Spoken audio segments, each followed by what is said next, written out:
देते सर। अरे ऐसे न मुंह चमकाला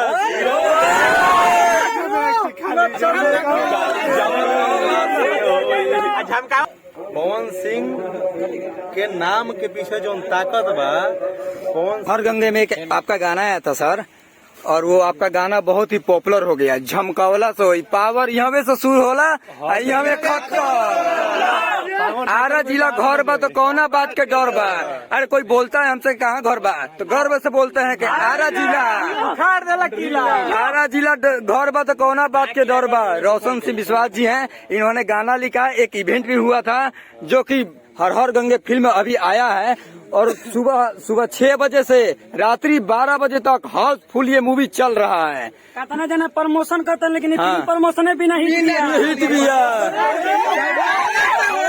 आजकल भोजपुरी इंडस्ट्री में फिल्म के पेड प्रमोशन होता है, लेकिन बॉस ये सब ना करेलन। बॉस के नामे काफी बा, नाम बा वो सही हिट हो, नाम है ब्रांड। गाड़ी का नंबर प्लेट काफी बात नहीं बोले हैं। हाँ खूटा गड़ा के यही खूटा में पाया टकरा के बोल। जी जी जी। तो खूटा गड़ा के वो क्वेश्चन कवर एक बात हम बताओ तनी जी, ई सब है तारा लोग के जो एनर्जी बा ना, जी जी, है जो जोश बा तारा लोग के, इहे सब है। पवन सिंह के नाम के पीछे जो ताकत बा, पवन सिंह के कोनो भी कंटेंट, चाहे वो देवी गीत हो, चाहे छठ हो, चाहे भक्ति कोनो भी गाना हो, चाहे फिल्म हो, इस सब में जो ऊर्जा मिलेला, जो एनर्जी मिलेला ना, ये सब आप सबके प्यार है, ठीक ना। तो कुल मिला के ही कहे के बा कि एनर्जी ऐसा ही बनौले रहे के बा, ऐसा ही गर्दा तू लोग गर्दा कवर बा लोग तो पावर स्टार था ऐसा। आपने एक गाना लिखा था जैसे कि झमकावला से मेकअप लगौला सही 2 शब्द गुनगुना देते सर। अरे ऐसे न मुंह चमकावला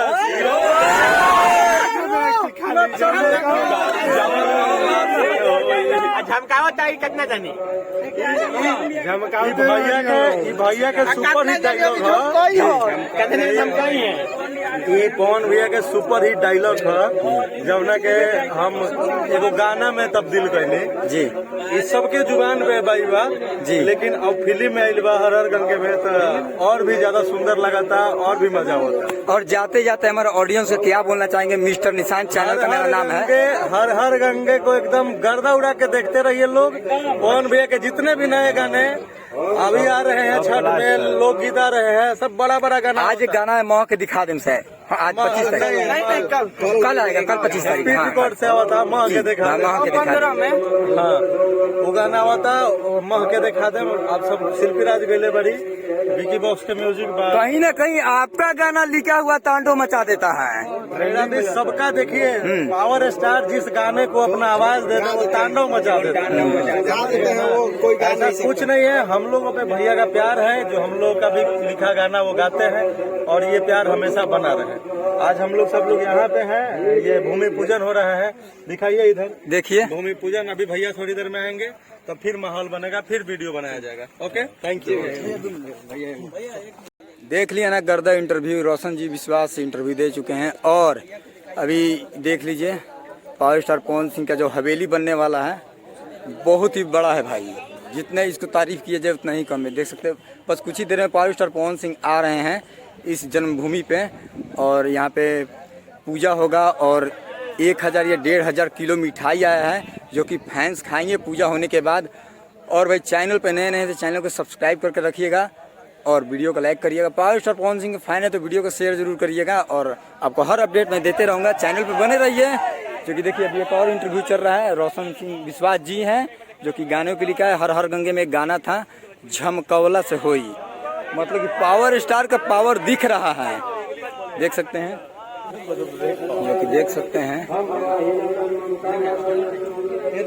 हर हर गंगे जो मूवी आया था, इन्हीं का एक गाना आया था झमकावला से होई। रोशन सिंह विश्वास जी हैं जो कि अभी फोटो शूट कर रहे हैं, और इन्हीं का एक गाना आया था हर हर गंगे में, जो कि हर हर गंगे सुपर डुपर हिट गया। और अभी फोटो खिंचवा रहे हैं।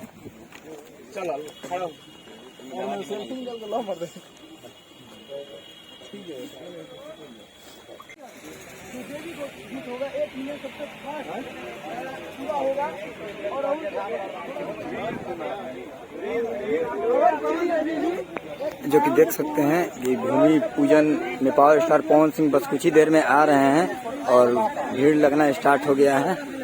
और देख लीजिए कितना बड़ा हवेली है यार।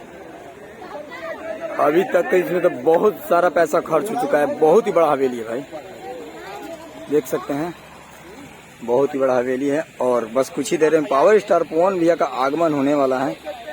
और देख सकते हैं कि रोड पर भी पब्लिक भीड़ लगा रहे हैं, ये देख सकते हैं। और पावर स्टार पवन सिंह का